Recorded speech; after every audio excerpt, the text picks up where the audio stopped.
Okay.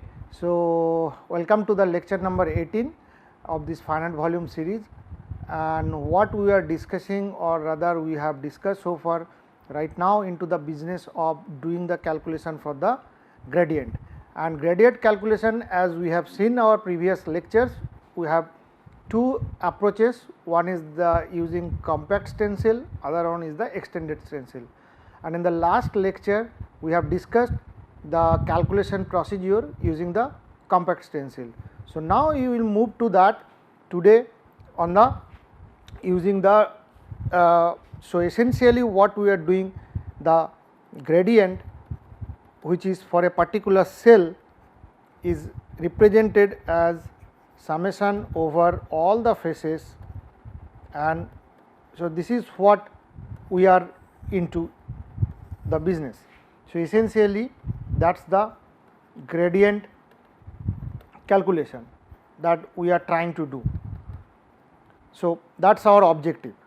Now, once you are trying to do this gradient calculation, there are ways how we can do that, and especially when you move to the non-orthogonal system, you come across the cross diffusion term. So, gradient calculation becomes very important in the sense that in the cross diffusion term cannot be evaluated using the nodal values. Now, how do you define your discretized stencil? That leads to two approaches. One is the using some sort of a compact stencil, and where what you do that you have a correction term for your flux or the surface flux, which is like G c phi c minus 1 by G c phi f, where C is the particular element that one is concerned of calculating the. So, essentially if you quickly have a diagram like a particular cell, this is C what we are interested, and this is F, and this is the connecting line between C and F. So, and this is the phase F. So, calculation of the phase values which are interpolated using this formula, and G c actually is nothing but your geometric weighting factor. So, this, and how to calculate this surface flux phi f or the corrected flux and the G c, for that there are different options. So, we have discussed three options: option 1, option 2 and option 3. So, that is what we have essentially done till the last class. Now, what we want to see using is the compact stencil. We have looked at it. So, now we want to look at is the extended stencil. So, that means which clearly give us an idea the cell which would be calculated, it is not going to be connected with an immediate cell like this, rather it would be connected with some other surrounding element. So, to do that, let us look at this particular stencil. So, look at this 2D stencil. Now, why we call it extended? Because there are F1, F2, F3, F4, these all are connected. So, you can see the cells contributing to a particular node, which is node for the weighted average. So, being said that, you can see the node N1 which is getting contribution, since that node is common to three different elements like F1, F2, F3. So, that gets the contribution from all three elements. Similarly, if you look at the node N2, the N2 is getting contribution from all three elements like F2, F3, F4, and connections between F is the phase between N1 and N2 or the connecting node between N1 and N2. Now what we are need to calculate is the value of phi F. So what we are interested finding this value, finding the value of phi at the phase F, which can be computed as the mean of the values at the vertices N1 and N2. So this essentially necessitates the estimation of the properties at the vertices. So far we have been dealing with the system where we all concerned about the values which are available at the cell center. Now here, while you are trying to calculate this surface flux, you need to get an information at the nodal point.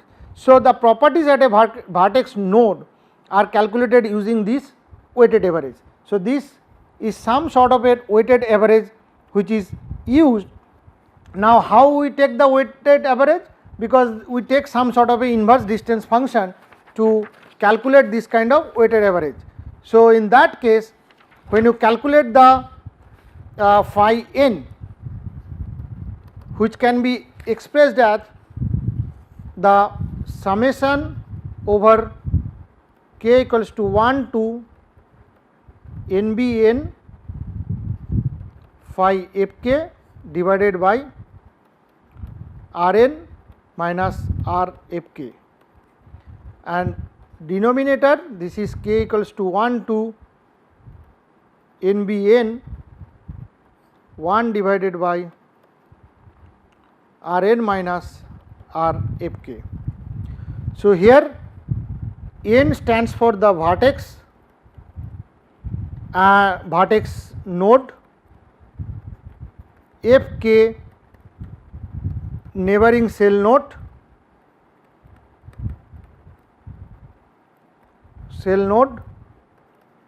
NBN stands for the total number of cell nodes surrounding the vertex node. So surrounding the vertex node. So essentially you get all this information and vertex node n, and then we have a distance function Rn minus Rfk. So that stands for the distance from the vertex node to the centroid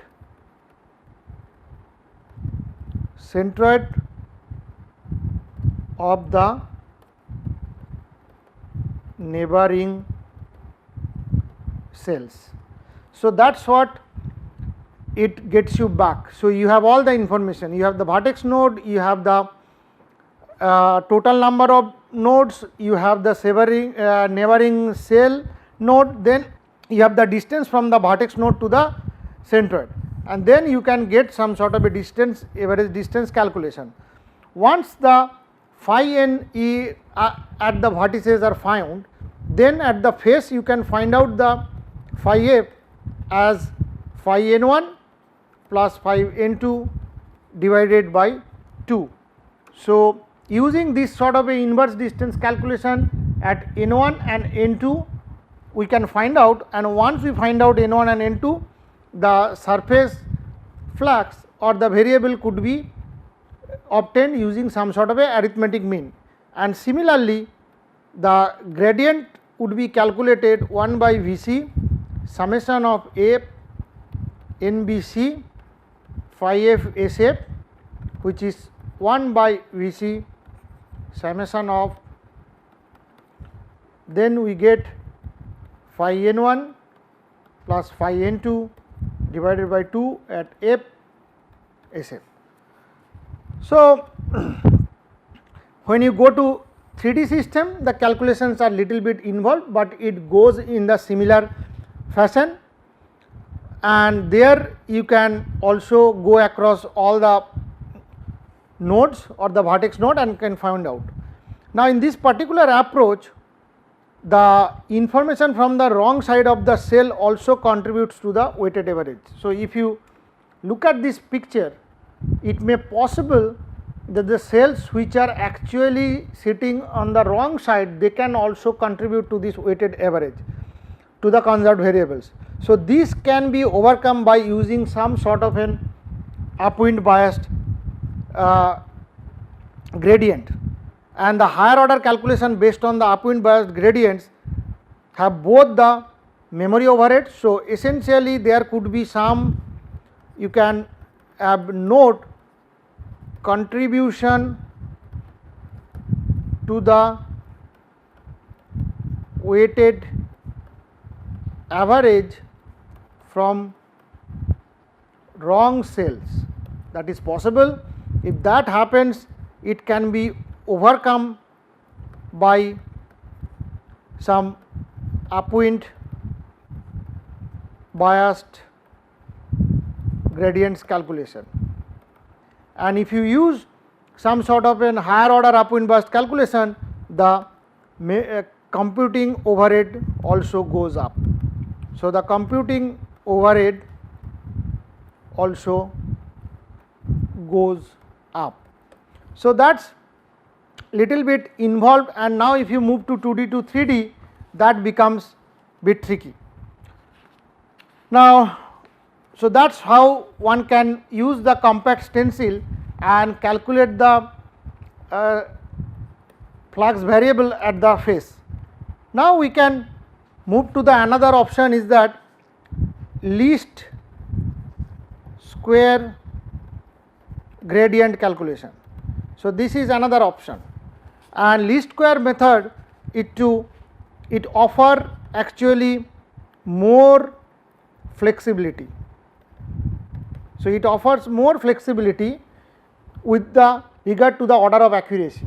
So, order of accuracy is also slightly better or higher compared to other. And in the least square method, what happens, the divergent based gradient can be recovered as a special case. So, that is one of the advantage of this least square method. And the flexibility, when we talk about the flexibility, it brings some flexibility to a table, it actually comes at certain cost. So, as proper weighting is needed for the stencil terms, the computation of weights add to some sort of an computational cost. So, this is getting hit by some sort of an computational overhead. So, once it offers you better flexibility or slightly better accuracy, it also comes with some sort of an computational overhead. So, it is not that straightforward that you can get everything together in your plate and get these things. So, let us look at this particular stencil and the change in the, so here the cell which are concerned cell is cell C, and these are the all neighboring cell, and then we can have an exchange between C and F. So, this could be F1, F2 like that, and this we need to get the information of phi C, phi F and all this. So, to calculate the gradient, and so this with shows the schematic with the neighboring cells of this. Now, how do we obtain that phi F? Phi F it obtained at the using the value of phi C plus delta phi C dot RF minus RC, which is essentially the RCF. Now, the thing is that unless the solution field is linear, the cell gradient cannot be exact, because C has more neighbors than the gradient vector has components. So, every time you get this calculation of the distance with the gradient vector, now C has the number of more neighbors. So, in least square method, a gradient essentially is going to be computed by an optimization procedure. So, you calculate this gradient by an optimization procedure.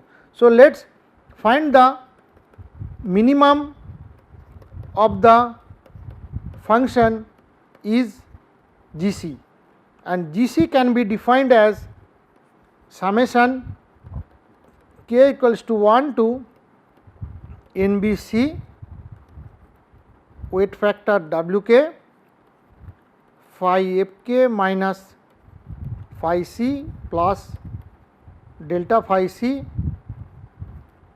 dot RCFK. So, this is square.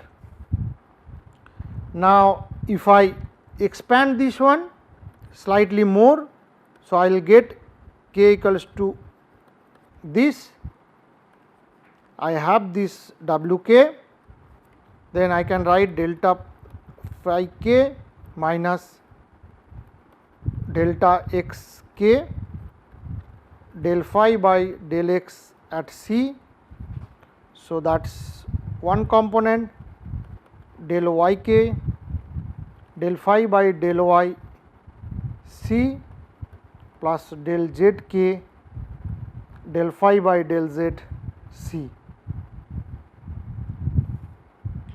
So, that is the term, and then you get the closure of this bracket, which is going to be the square, and closure of the other one, where your Wk is some weighting factor. So, using that you get this term. Now, the other terms which are involved there, delta phi k is phi Fk minus phi C, delta xk is R Cfk dot I, delta yk equals to R Cfk dot j, and delta zk is R Cfk dot k. So, ijk.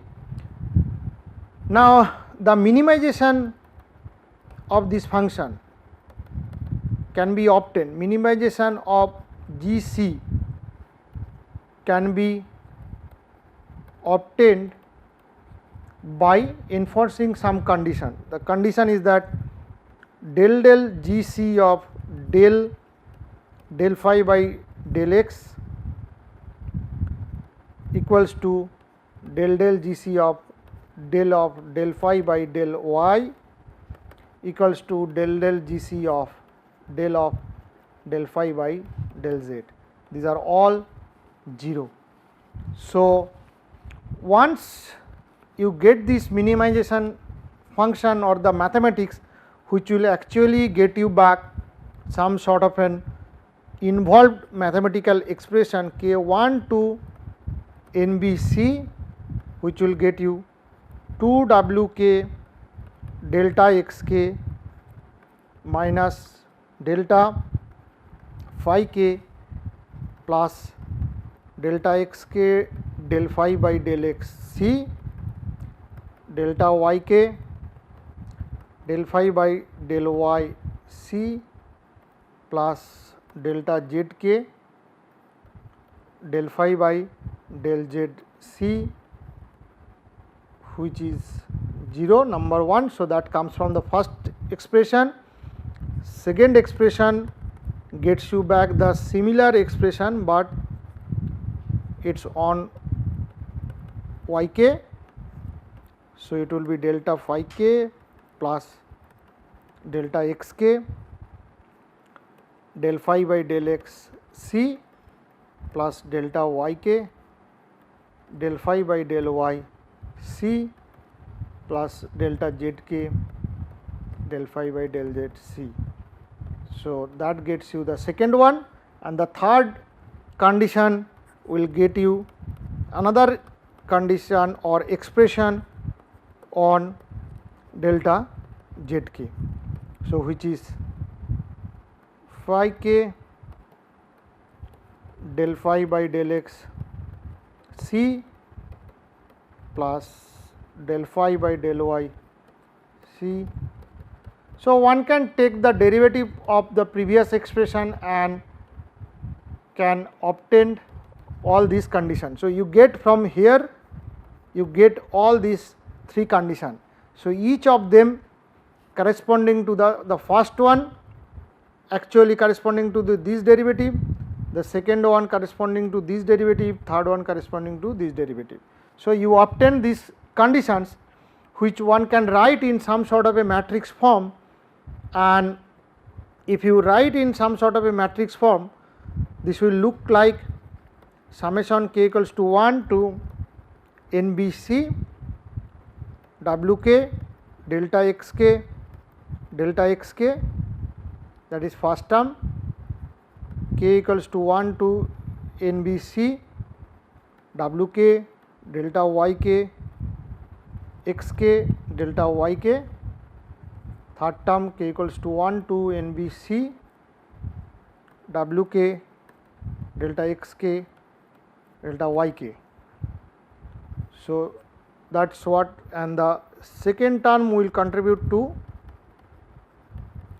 Wk delta yk xk, and similarly you get Wk delta yk delta yk, and the third one is k equals to 1 to NBC Wk delta yk delta zk.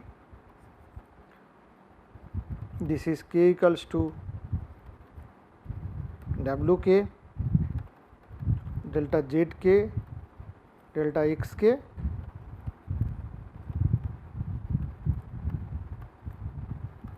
Wk zk yk 1 2,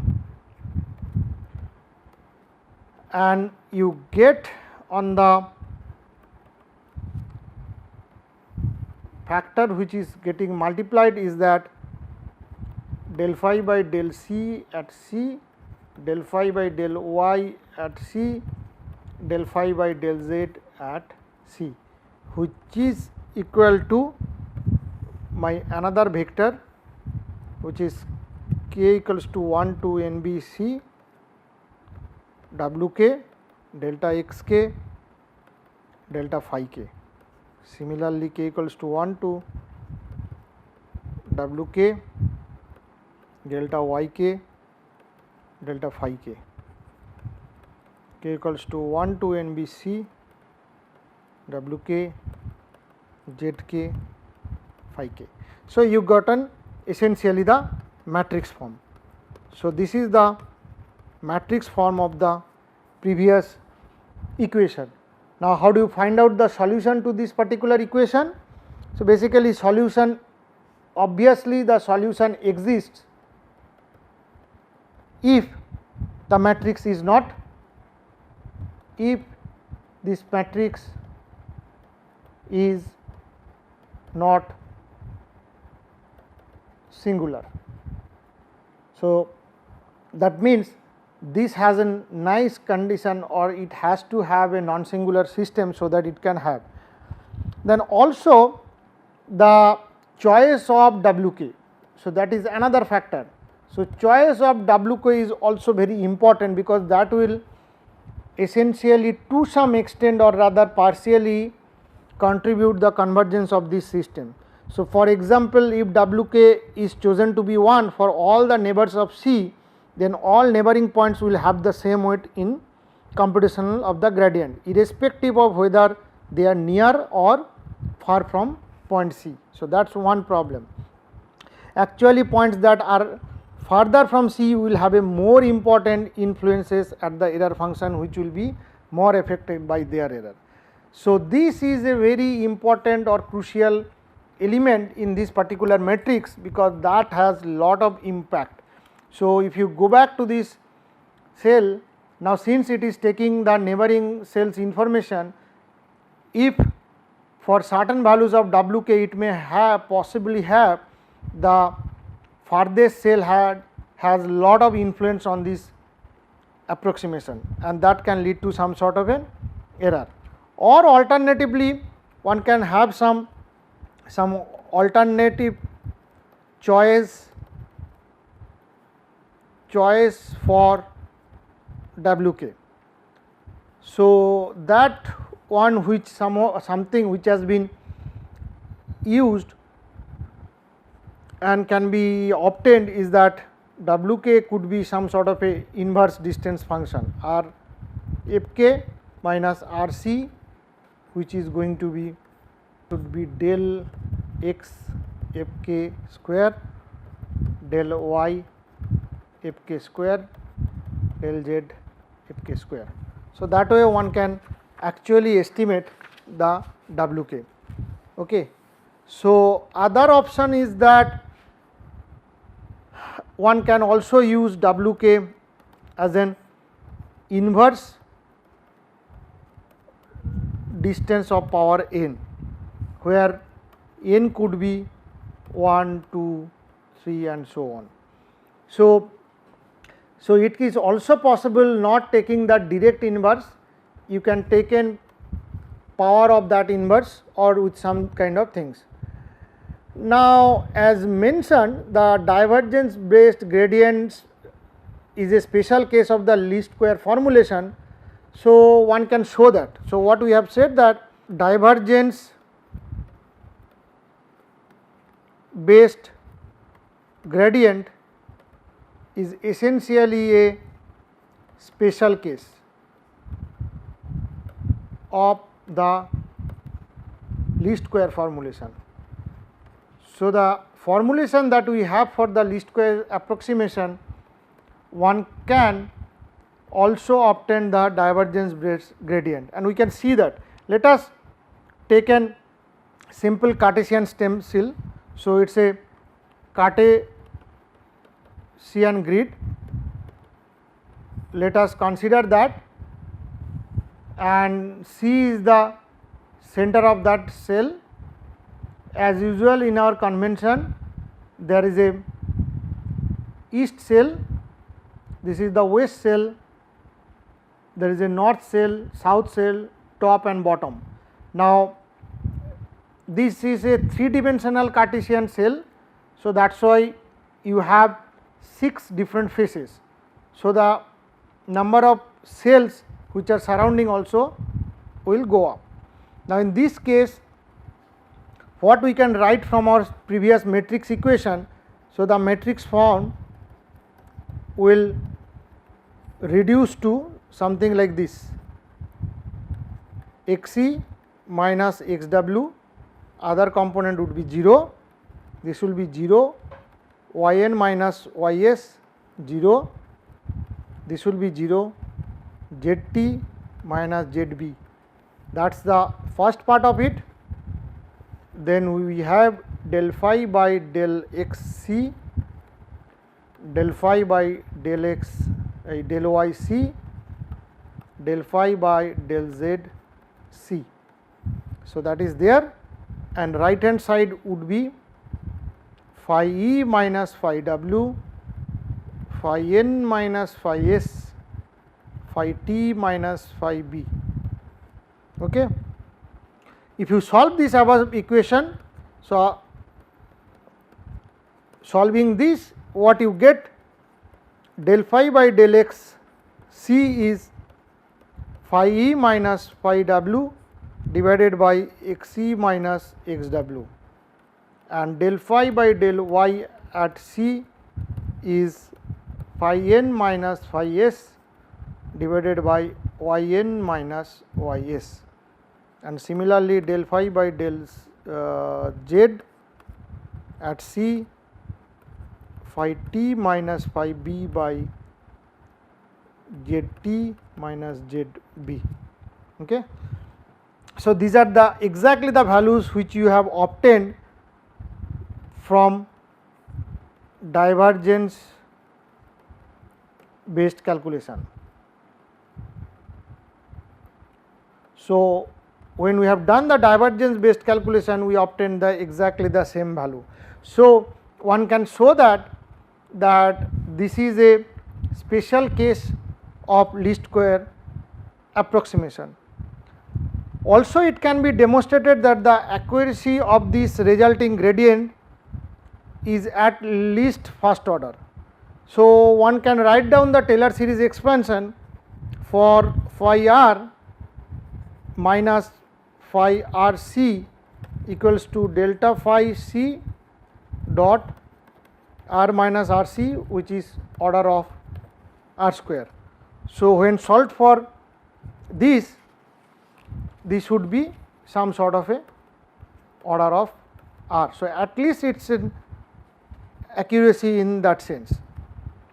Okay. So now the other point comes here is that how do we interpolate gradients to phase. So far what we are doing is that we are doing the calculation for the at cell center. So we are getting the gradient calculation at the cell center. Now important point is that how we transform them back to the cell faces. So what we have looked at in the diffusion equation is that non-orthogonal grids require some sort of a correction term involving the gradients at control volume faces. So situation the gradients need to be interpolated from the control volume centroids where they are computed to the control volume faces, they will be used. So from here it can be transferred to the face. So that is another challenge, how do we do that. So one can look at that some simple stencil. So this is what one stencil where it is interpolated stencil, that means I have the cell center and then I want to calculate at the face, and the other case is that corrected gradient at the face. So once you look at these two, this gradient of the face with the same stencil, I mean the C and F and the surrounding elements, if you look at it, they are having the same stencil, but ideally they should be same, but when you do the calculation some sort of a corrections is required if there is a some non-orthogonality exists. So one can see how this delta phi c, delta phi a, they are actually uses the information at the cell nodes on can be calculated. So the interpolated flux would be at the face, and that can be obtained some sort of an averaging of cell center C. So essentially using these two information it can be obtained. Now it is very also much important to look at. So this is the stencil, and then if you look at this particular figure where you have this, essentially you have this particular first figure, what you have the, you have two nodes. So the gradients at C and F. So you have these two where the cell center gradients are available, and then when you want to calculate at the flux, so delta phi at face some sort of averaging of delta phi c and delta phi f. So that can be obtained using by some sort of an averaging procedure. Now how you obtain that?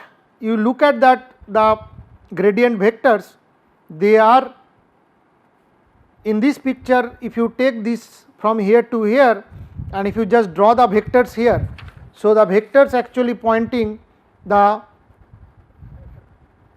these two vectors, and then you can join them and get the averaging of these two, and then you can obtain that. Also it is a little bit important for this stencil of the gradient at the face to be heavily based on the nodes which are connected between them. So there are normal surface vectors, distance vectors, and all these are become important. And how, if you put these things in that vector form, you can actually get this kind of a gradient at face with its values from nodes. So, this is how you can look at that triangle, and by having that vector algebra you can find out the delta A at face. So, if I have to expand this one mathematically, how do I write that? This is essentially delta A at face plus there will be some sort of an phi f minus phi c divided by d c f minus delta f f dot E c f and then E c f. So, this is some sort of a correction. So, this correction interpolated phase gradient. So, where you can have delta phi f equals to G c delta phi c plus G f delta phi f, and E c f would be d c f by d c f and d c f is R f minus R c. So, one can find out these calculations using this expression, and then using the information of delta phi c and delta phi f, some error calculation, and these two are essentially the position vectors. So, this how you can actually obtain. So, important thing is that this process, this is applicable for both structured and unstructured grids. Having said that, again you can recall the unstructured grid or the structured grid is a special case of unstructured grid. So, one can always come back, and the formulation which is used for the unstructured grid can be always used for the structured grid, and one can come back to that and get that information. But for unstructured grids, while the stencil used for the phase gradient might not be decreased, the gradient across a face will still be based on the nodes which are connecting the faces. So, that essentially takes care of the gradient calculation, and what we have looked at is that the gradients at different options, and using both compact stencil and both the extended stencil. So, now once we are done with the gradient calculation, essentially in the diffusion term discretization equation, you can see that now you have obtained from your diffusion equation, you get the matrix which is a order like this. So, you get the linear equation. So, this is my linear system.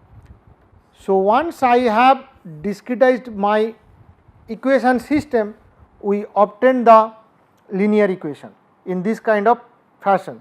So, this should be again true when you do the complete convection diffusion term, or rather complete fluid flow problem equations, but now it is a time we should look at how you get a solution for that linear system. Now we have done the discretization for the diffusion system. Once you do the discretization, you finally get back that equation in terms of this linear system, which you can think about. Now what are the process of getting the system solved? There are primarily two approaches one can adopt. So one approach is essentially, I have a matrix, a variable to be found out, and the right hand side vector. So what one can do, one can adopt a direct approach. That means what you do in the direct approach, you get directly the A inverse, or one can solve iteratively. And secondly, also what you can see, each row here actually they correspond to some sort of an element Aij. So for second row, second element means this A22. So any of these Aij, this is nothing but the measures of the strength of phi, because that is multiplied with second element on the variable.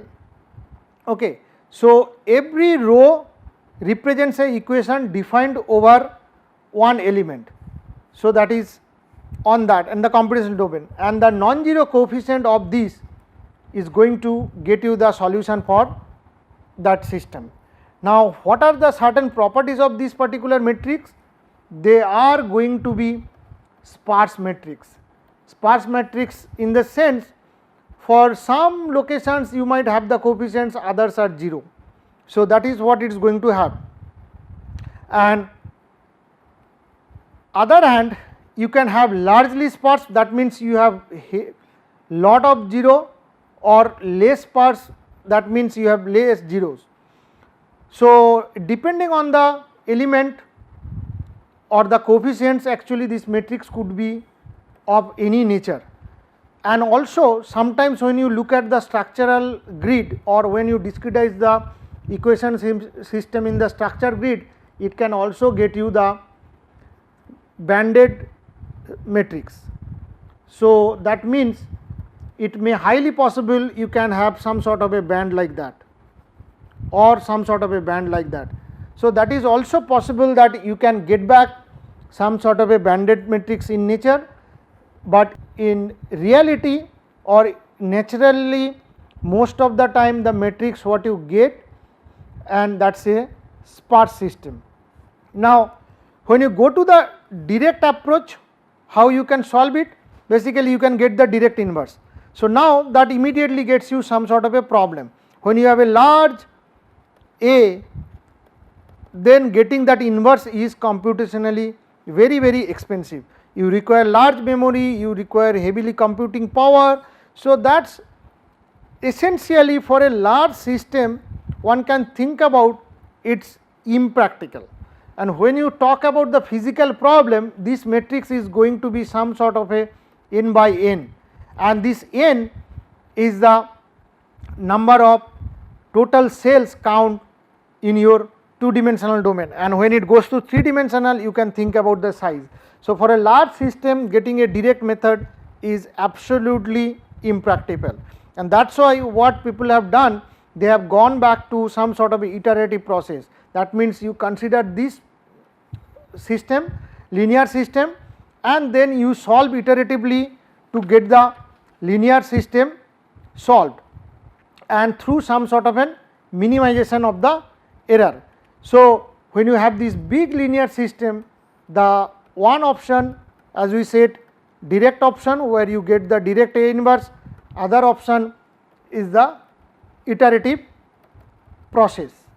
And what you do in the iterative process, that you some sort of a get some error function which is going to be b minus a phi, and try to minimize this error and go close to the solution of phi. So that is how you get it. So this is heavily computationally expensive, has serious limitations on large scale problem, but on the same time this guy is very handy for large scale problem or rather practical systems, and one of the very much preferred method for linear solver in modern day CFD calculations, because the direct methods are very much restricted to the small scale problem or academics problem, but large scale realistic problem or for community prefers to get iterative solvers, and there are a lot of methods which have been devised based on iterative methods, how quickly one can get a. So, the important factors which will be again associated, the stability, then convergence, then rate of convergence or rather convergence rate, then approximation or the error. So, these are the things again one need to consider for looking at the iterative method. So, if you look at the picture, you have a system, basically you had the diffusion equation.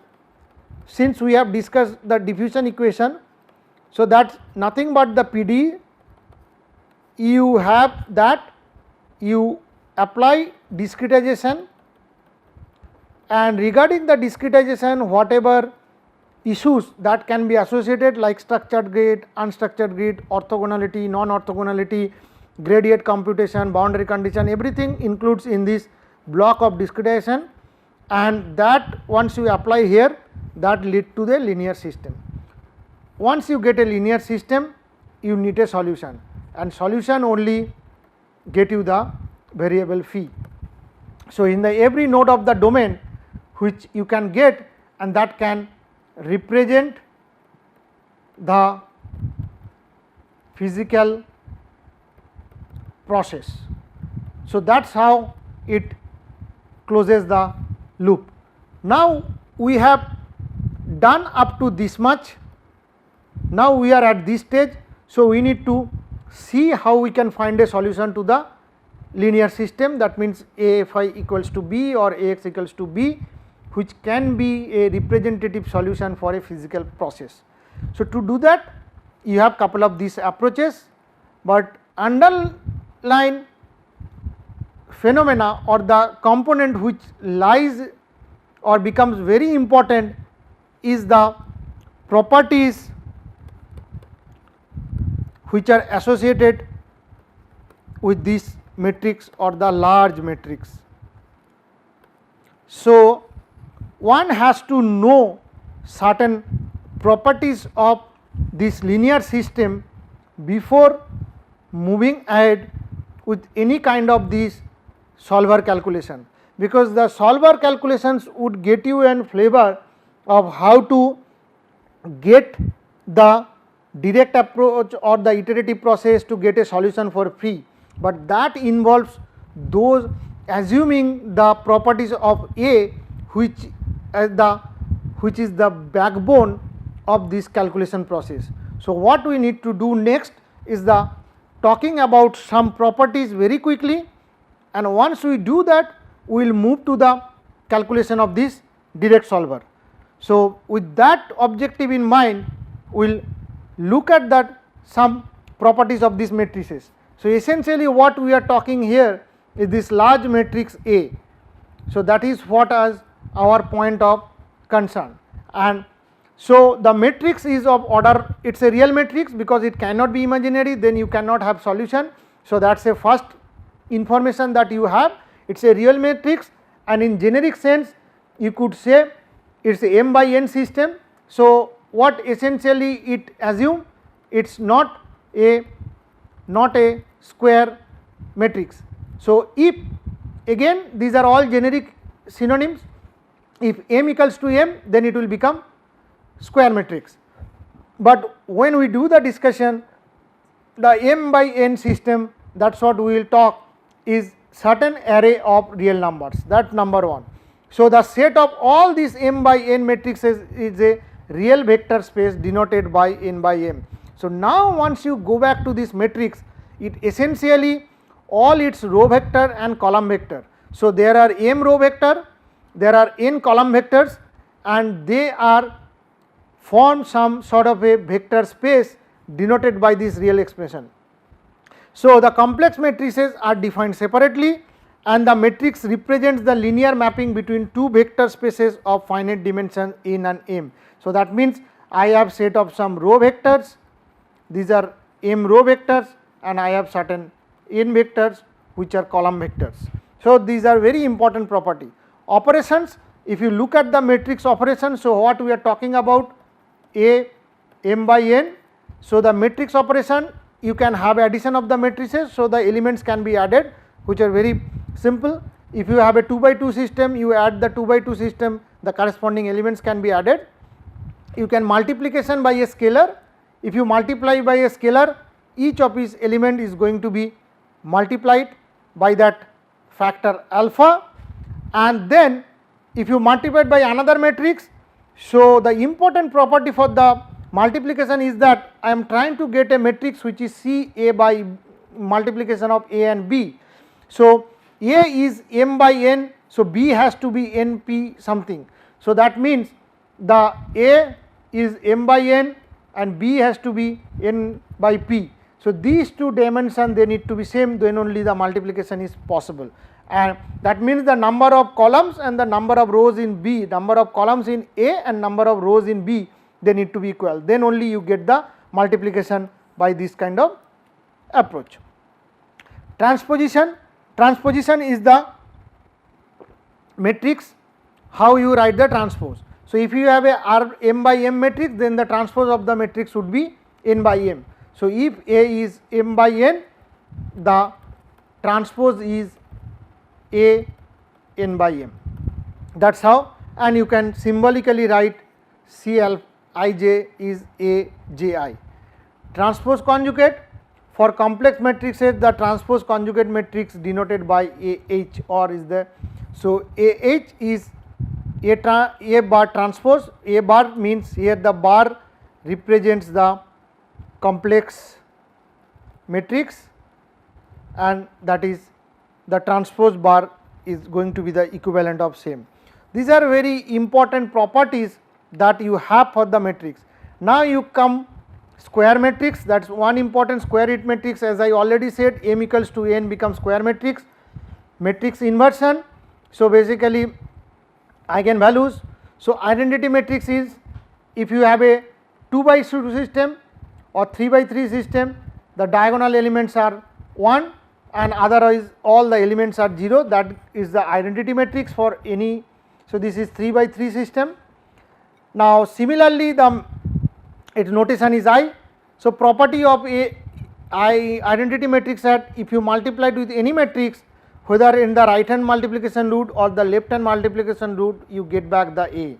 So, identity matrix actually does not change the property of the original matrix. So, that is one of the important information that one should keep. Again, inverse of A when it exists is a matrix C such that if A multiplied with C and C multiplied with A, it actually gives you back the identity matrix. So, the inverse is rotation, and just we have said that for the direct method of the linear system solution, you need to find out the inverse. So, you should know how inverse can be calculated. Now, what is eigenvalue? Eigenvalue is the complex scalar lambda is an eigenvalue of the square matrix A if a non-zero vector such that A u is lambda u, and this lambda is going to be the eigenvalue. So, the vector is the eigenvector and the associated values will be lambda, and the set of all eigenvalues of A is the spectrum of A, and one can write that eigenvalues of A by lambda A. If lambda is the eigenvalue of A, if and only if determinant is 0. So, this is the criteria that, so that leads to a some characteristics polynomial. It depends on the size of the matrix. If it is a 3 by 3 matrix, and then it would be the characteristics polynomial of third order. If it is 4 by 4, fourth order. So, it gives you the depending on the size of A that order polynomial, and once you solve that polynomial, the root of the polynomials are going to be the lambda. So, this is what exactly it means, the characteristics polynomial. Now, if lambda belongs to lambda A, if and only if lambda is a root of the characteristics polynomial. This, as I said, when you get this equation, the root of the characteristics polynomials are going to the representative lambda for this system. What is spectral radius? This is again going to be an important information or the component that would be used while we will be talking about iterative process or iterative method for the linear system. It is the maximum eigenvalue or the mod of the maximum eigenvalue. So, it is denoted by rho. Trace of A is written as the sum of the diagonal elements of A. So, if I have a and some diagonal element sitting there, these are some element. So, the trace is like that, and the determinant of A would be the product of all the eigenvalues of A counted with their multiplicity. So, that means if I find out some lambda 1, lambda 2 and so on, as long as they are distinct, the multiplication or the product of those are going to be the determinant of A. For example, let us say A is 2, 1, 3, 0. Calculate that, you will find out what is lambda, what is trace, what is determinant. So, all these you can find out from finding the lambda. Then since the rows and the columns of A, they form some sort of a vector space, it is good to know what are those spaces and the range. Range would be belongs to R to the power n. The null space is essentially a vector space belongs to R to the power n. So, which will be solving this vector, the null space vector, by solving x equal to 0. Since A has m by n system, the null space belongs to n. Then the range is the linear span of the columns of A. Rank of the matrix, the rank of the matrix will determine its a number of independent column it has. So, if you have a 3 by 3 system and the 3 by 3 system, if it has all 3 columns which are linearly independent, the rank would be 3. So, that is why it is less than equals to 3. So, the maximum possible rank for a m by n system could be the n, otherwise it has to be always less than n. So, it can be find out through the elimination process. Now, rank A is the number of, as I said, linearly independent column or linearly independent rows of A. If A is of full rank, that means otherwise A is rank deficient. Now, you have a rank of A, the dimension of that and dimension of the null space should be n. So, this is a very important equation. That means, I have a m by n system and the number of independent columns are going to be the rank. So, the dimension of that plus the dimension of null space. So, null space is essentially get you back the independent rows and that total is n. So, once you apply that, or the dimension of the A transpose and null space of A transpose is m. So, types of the matrices. So, it could be square matrices when m equals to n, symmetric matrices A transpose equals to A transpose, Hermitian matrices AH equals to A, skew symmetric when A transpose equal to minus A, skew Hermitian AH equals to minus A, normal AH A is AH, the matrix is non-negative when its components are greater than 0, that means they are not negative. Similarly, unitary matrix, orthogonal matrix. So, now this unitary orthogonal matrix, these are going to be important matrices which are.